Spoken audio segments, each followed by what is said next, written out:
long-standing law that's been on the books. Yeah, well, it's been invoked before, as you know. If you look at Chicago, Chicago's a great city where there's a lot of crime. And if the governor can't do the job, we'll do the job. It's all very simple. They probably had 50 murders in Chicago over the last 5, 6, 7 months. Many people were shot. And then the governor gets up and he says, well, we can handle it. They can't handle it. They don't know what they're doing. The mayor is grossly incompetent. He's at a 4% approval rating in Chicago. He's at a 4%, lowest approval rating, lower than even de Blasio had, which is hard to believe in New York. I thought de Blasio would always maintain that record, but the Chicago guy is even lower. So I think that we want safe cities. If you look at D.C., you would right now, Mark, you could go out, take your family out to dinner, you could walk right down the middle of the street. There is no crime in D.C. When I got here, this place was a raging hellhole where people would come from Canada, people would come from other places and end up getting shot. Nobody's being shot. The National Guard's been unbelievable. I mean, they are strong, tough guys. You know, we won something at the Supreme Court, which is a big deal, merit. Everything now in this country is merit-based. I didn't think I'd ever see it again. And we have our soldiers are merit-based, too, and they're central casting. And they walk through that town, and I'll tell you what, this place is safe. It's beautiful. Now we're in Memphis, and the same thing's happening. You're getting the reports. The bad guys are saying, we don't want anything to do with this.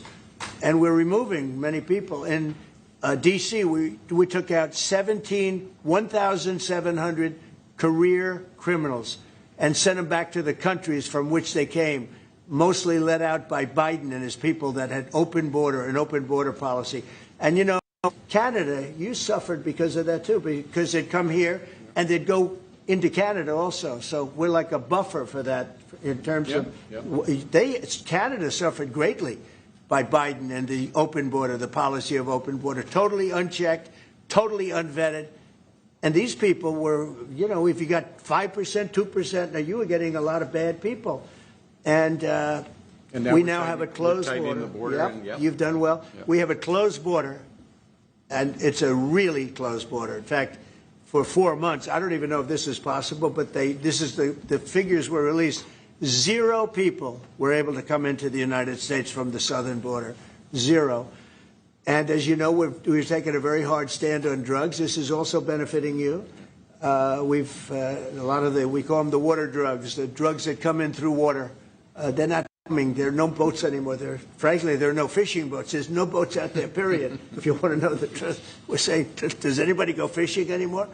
The fact is we knocked out, probably saved at least 100,000 lives, American lives, Canadian lives, by taking out all those boats coming in. So it's, and now they don't come in that way anymore. Now they'll come in other ways, and we're not going to allow that either. So we've done a great job on that. But on crime, Chicago's a great city, but you can't be a great city if you have murders and if you have a lot of problems, and they do. And they have an incompetent policy, just like they had open border policy. Anybody could come in. They came in from prisons. They came in from mental institutions, drug dealers. They came in from all over the place, and we don't have that anymore. This country is becoming we're a very strong country. Look, financially speaking, I would say that because of the tariffs, because of the election, because of the policy, because of the great, big, beautiful deal, it's what I added the word great because it really is. It's the biggest bill ever passed in the history of our country. We don't need another bill. It's the biggest tax cuts, I mean, when you think no tax on tips, no tax on Social Security, no tax on overtime for the people. But far beyond that, what it does is incentivizes auto plants and AI and all of the things that nobody's ever passed a bill like it. We don't need another bill. We don't need any more bills. I said, let's get it all at once. I was greatly helped by our Speaker, Mike Johnson, and by the Senate. I'll tell you what, John Thune's both of those guys have been incredible. And we got a bill passed that I said, let's see if we can get it all done. Because these Democrats are like insurrectionists, okay? They're so bad for our country. Their policy is so bad for our country. I said, let's see if we can get it all done and everybody said it's not doable. Because it's the biggest bill ever passed in the history of our country. And we got it all done. We don't need anything else. We got everything we want. And now, because of that, that's a big reason why the companies are coming in. You know, 1 year depreciation, 1 year write-off, 1 year expensing. Nobody's ever seen anything like it. So they're coming in from all over the world.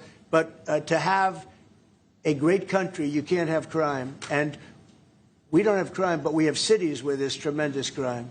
And Chicago's one of them. And if the governor can't straighten it out, we'll straighten it out. Thank you. A question for the president. Do you remain Mr. committed Carney, to? Mr. Prime Minister, I'd like to know how come the UK and the European Union have succeeded to sign deals and bring the tariffs down, and Canada still hasn't been able to do the same? Yeah, because they're not located right next to each other. It makes it. In many cases, it's much better and easier. But yeah, if I may, let's be clear about the relationship as it stands right now. We are the second largest trading partner of the United States. We do a lot of trade going across the border where we're cooperating, first thing. Secondly, we are the largest foreign investor in the United States. $500 billion in the last 5 years alone, probably $8 trillion in the next 5 years if we get the agreement that we expect to get. Thirdly, there are areas, as the President just said, where conflict, maybe not so much conflict, we compete. There are areas where we compete, and it's in those areas where we have to come to an agreement that works. But there are more areas where we are stronger together, and that's what we're focused on. And we're going to get the right deal for America, right deal, obviously, from my perspective, for Canada. So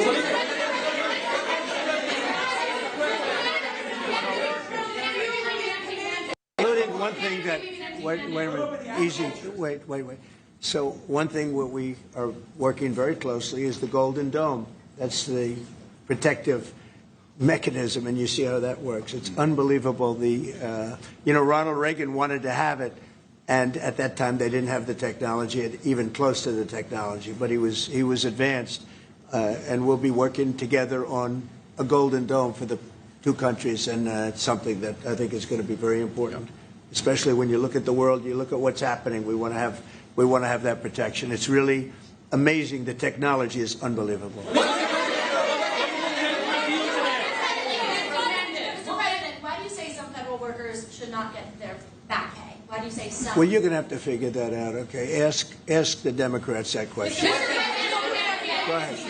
Mr. President, just to follow up there, I mean, the law says that when the government is reopened, that workers will receive their back pay. So are you going to define the law there, or what do you? I follow the law, and what the law says is correct, and I follow the law. Mr. President, will Canada be leaving empty-handed, or will will Mr. Carney be leaving Washington with a deal on tariffs? I think they're going to be very happy. We have a lot of things that we're working on that people don't talk about. They talk about, competitiveness. She's a very competitive person, and talk about things that we don't necessarily agree on. But I think they're going to walk away very happy. I think so.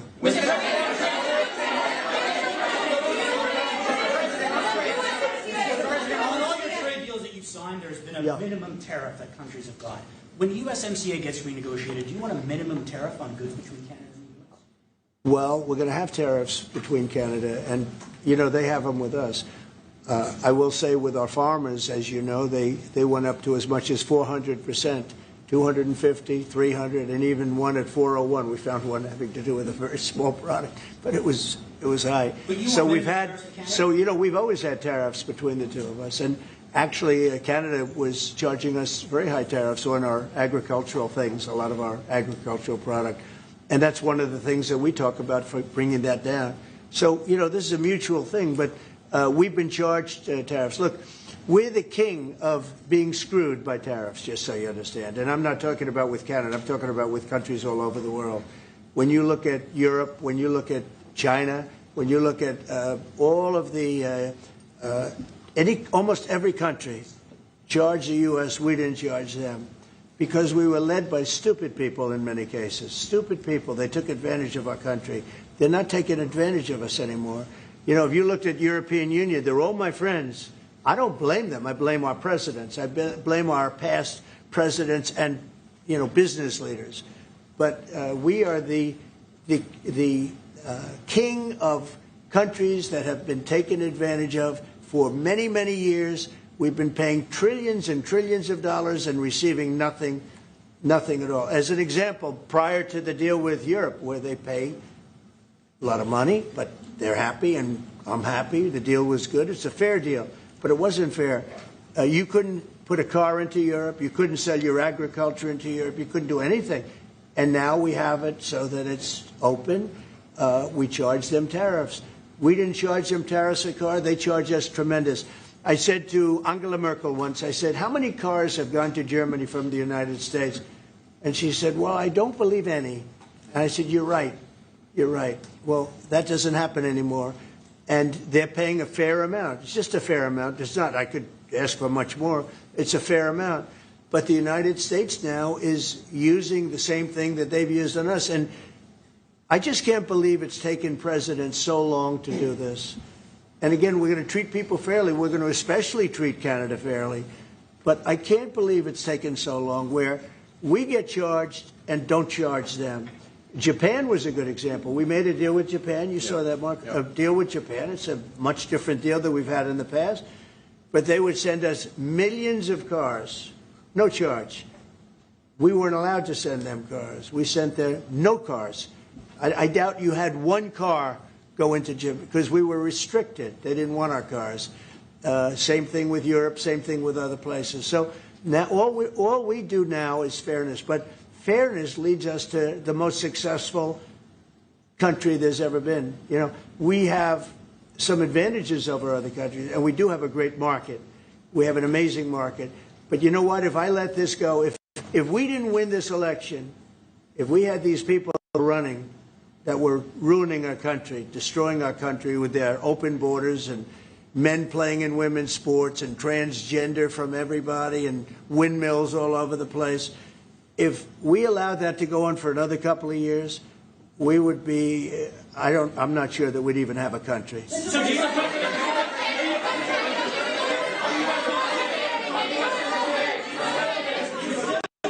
Yeah, Brian.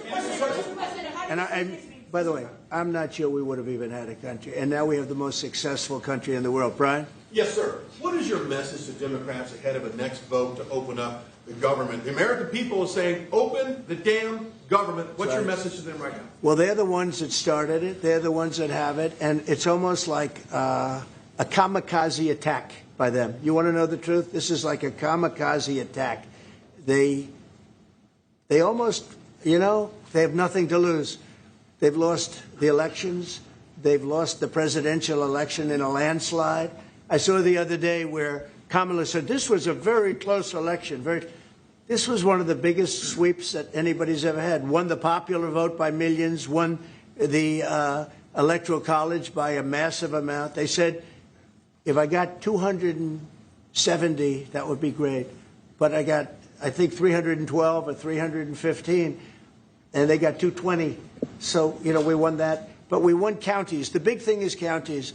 So out of all of the counties, thousands and thousands, we got 2,500. They got 525.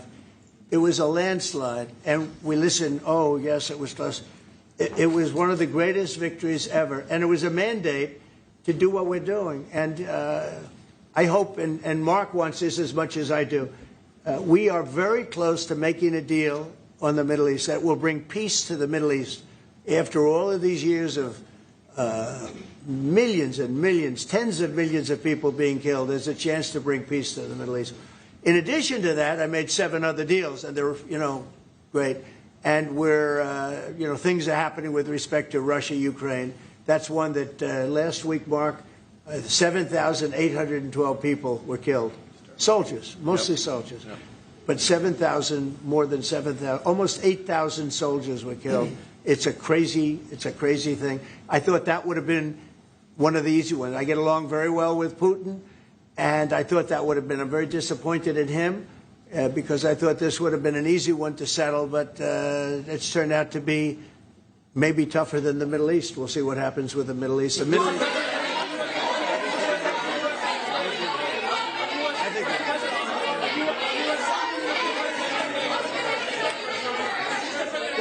look behind, yes. Is the fentanyl crisis over with Canada, with the Canadian border? Is what? The fentanyl crisis.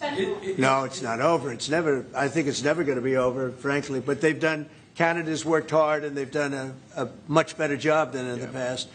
We have very few people coming in through our southern border too. We've worked with Canada and we've worked with Mexico, so we've made it a lot better. Look, 80 is too much.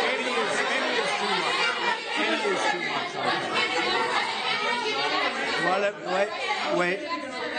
On fentanyl, any amount is too much. So we've gotten it down. It's down substantially. It's less than 1%, but it's still too much. It's too much at home in Canada. A lot of people. Yeah, we got to stamp it out. On USMCA, are the two of you both committed to seeing it through in the renegotiation of that deal that you made? Well, we can renegotiate it, and that would be good, or we could just do different deals. We're allowed to do different deals if we want. We might make deals that are better for the individual What's your preference? countries. I don't care. I want to make whatever the best deal is for this country, and also very much with Canada in mind. Yeah, go ahead, please. Go ahead, sir. Sir, on China, what more can the United States and Canada do together to counter China?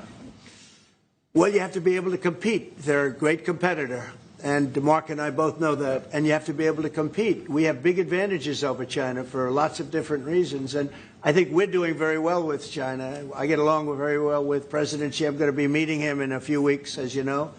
I'll be meeting him in South Korea. But we've had a very good relationship for a long time. But you have to be able to compete. To do well with China, if you can't compete, you're not going to do well with China. And Canada is very competitive. I can tell you that. Canada is a very competitive country. And I think Canada's done very well over the years with China. Yeah, we have. But we'll do better together on that. Mr. President,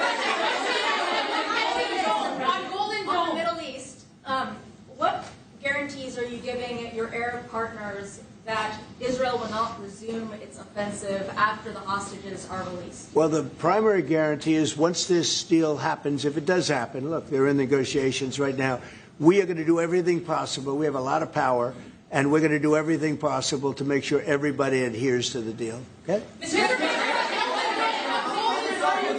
Are you concerned about the delays at airports, and how do you see the shutdown? Oh, sure. I mean, they're all Democrat delays. There are delays at the airport. That's standard. And again, this is something that every day we put forth a bill. It's just a continuation. It's a very simple thing to sign and very simple to do. And I really think that these are people that I think they have nothing to lose. They have a party that's out of control. They have no leader. Nobody knows who the leader is. I look at people with very low IQs like Crockett, this woman Crockett. I never met her. But she's a low IQ individual.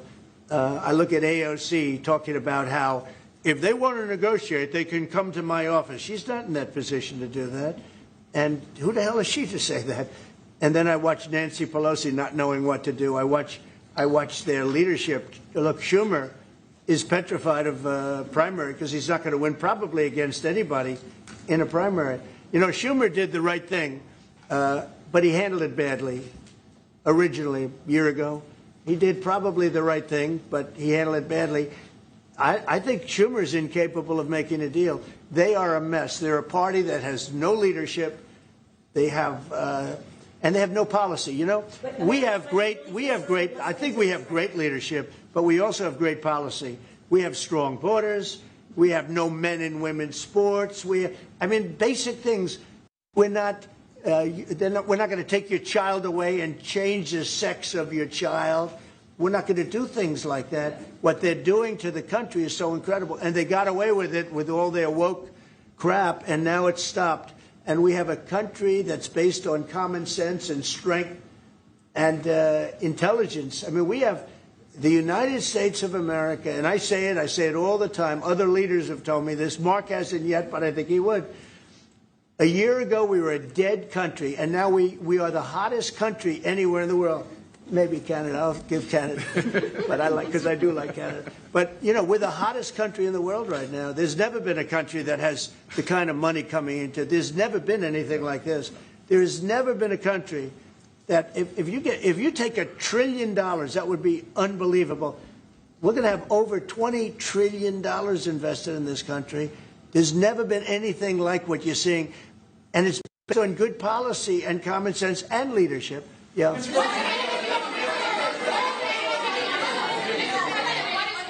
Mr. President, what is Canada giving you in return? If you say Mr. Carney is going to be leaving Washington happy, what's Canada giving you in return? Well, you'll find out, but I think the people of Canada, they will love us again. Most of them still do.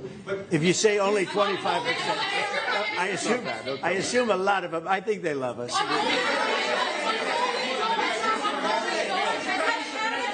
And you know what? I'm not the biggest hockey fan, but I like it a lot. And I watched some of the greatest hockey games I've ever. How good were those games, right? Yeah, very good. We're coming down for the World Series, Mr. President. Oh, good. Canadians. By the way, your team is. Mr.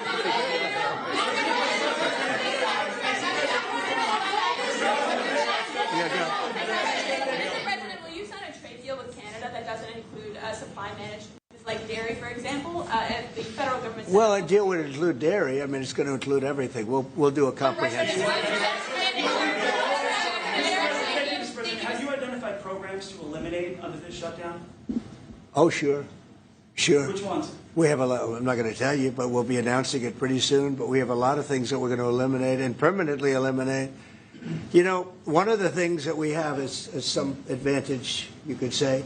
But because of the shutdown, which I think they made a big mistake, we're able to take out billions and billions of dollars of waste, fraud, and abuse. And they've handed it, you know, on a silver platter. And you know Russell Vogt, he's a serious person, very serious person. And he's sitting there and he's getting ready to cut things. And this is something that was handed to us by, I assume, Schumer. I just don't know if Schumer has any power anymore. I look at your leadership, I don't know who to speak to. I'll tell you what, I'm getting calls from Democrats wanting to meet.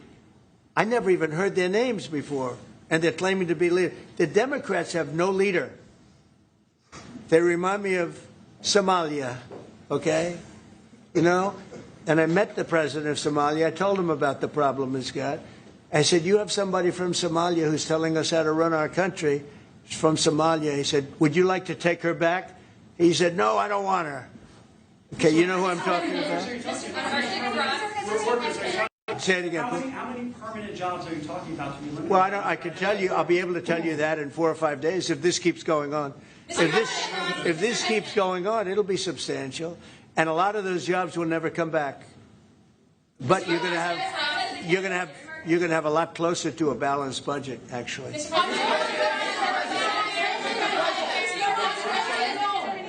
anything the Prime Minister has done that's making it more difficult to reach a deal? Say it? Is there anything the Prime Minister has done that's making it more difficult or easier to reach a deal? No, I think he's a great Prime Minister. I mean, he could represent me anytime. I will tell you, I'm not saying that because he is a very strong, very good leader. He's a nice man, but he could be nasty. He could be very nasty, maybe as nasty as anybody. How? I think Canada, let me put it this way, I can tell you this because I deal with lots of leaders all over the world. He is a world-class leader. He's a man that knows what he wants, and I'm not surprised to see that he won the election and won it substantially, and I would think he's more popular now. He's a good man. He does a great job, and he's a tough negotiator. So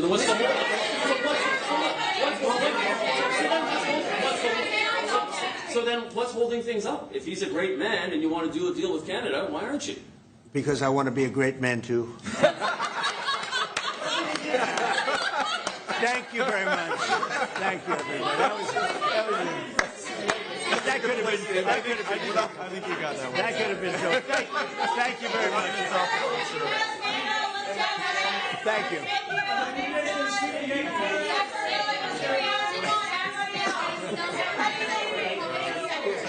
Thank you very much. Hard to finish on a better note.